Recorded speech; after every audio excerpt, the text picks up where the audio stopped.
আসসালামু আলাইকুম। রিফা রান্না রেসিপি থেকে সবাইকে শুভেচ্ছা জানিয়ে শুরু করছি আজকের পর্ব। আজ আমি তৈরি করে দেখাবো খুবই মজার বেকারির মতো কেক। আমি আজকের এই কেকে কোনো রকম ডিম ময়দা কিছুই ব্যবহার করব না। ডিম আর ময়দা ছাড়াও যে কেক তৈরি করা যায় না দেখলে বিশ্বাসই করতে পারবেন না।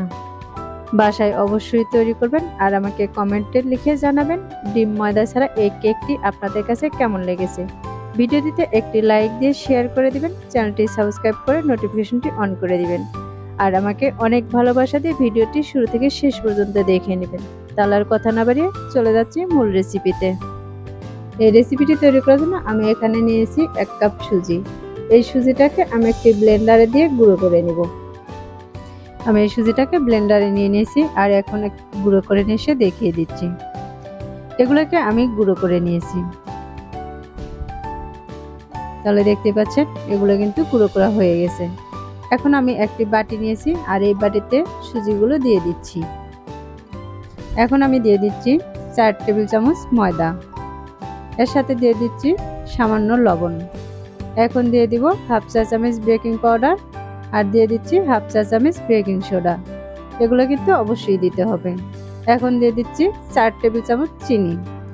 মিষ্টিটা আপনারা আপনাদের পছন্দ মতো দিয়ে দিবেন। এখন দিয়ে দিচ্ছি 1 কাপের মতো তরল দুধ। এখন এই সবগুলোকে আমি একটি হ্যান্ড উইস্ক দিয়ে খুব ভালোভাবে ফেটিয়ে নিব। এগুলোকে 2 থেকে 3 মিনিটের মতো ফেটিয়ে নিতে হবে। আর ফেটানোর পর দেখবেন কত সুন্দরভাবে মিশিয়ে গেছে। এখন এটাকে আমি 10 মিনিটের জন্য ঢাকনা দিয়ে ঢেকে রেখে দেব। আর 10 মিনিট পর ঢাকনাটা উঠিয়ে দেখিয়ে দিচ্ছি। 10 মিনিট পর এটা কিন্তু একটু ঘন হয়ে এসেছে। আমি একটা হ্যান্ড উইস্ক দিয়ে আবারও খুব ভালোভাবে ফেটিয়ে নিব। এখন এগুলো ফেটানো হয়ে গেছে। এখন এর মধ্যে দিয়ে দিচ্ছি 3 থেকে 4 ফোঁটার মতো ভ্যানিলা এসেন্স আর দিয়ে দিচ্ছি রান্নার তেল। আমি এখানে 4 টেবিল চামচ রান্নার তেল দিয়ে দিচ্ছি। এই তেলটা দেওয়ার পরে আমি আবারও কিছুক্ষণ এভাবে ফেটিয়ে নিব। তেলের সাথে সুজির মিশ্রণটাকে খুব ভালোভাবে মিশিয়ে নিতে হবে। এটাকে মেশানো হয়ে গেছে, একটা সাইডে নিয়ে নিচ্ছি। আর আমি যে পাত্রে কেকটা বসিয়ে দিব সে পাত্রে কাগজ দিয়ে একটু তেল লাগিয়ে নিয়েছি। এখন আমি সুজির মিশ্রণটা এই বাটিতে ঢেলে দিচ্ছি। আমি সবগুলো মিশ্রণ এই বাটিতে নিয়ে নিয়েছি আর একটু ট্যাপ করে দিয়ে দিচ্ছি যেন ভিতরে কোনো হাওয়া না থাকে।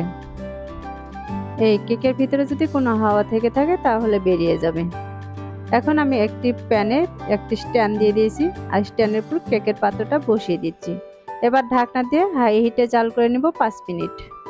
এবার 5 মিনিট পর আমি ঢাকনাটা উঠে এরপর আমি কিছু ফ্রুটস দিয়ে দিচ্ছি। এগুলো খেতেও ভালো লাগবে আর দেখতেও সুন্দর লাগবে। আমি এভাবে সবগুলোই দিয়ে দিচ্ছি। আর এই পর্যায়ে কিন্তু চুলার আঁচটা আমি মিডিয়ামে রেখে জাল করে নেব আরো 30 মিনিট।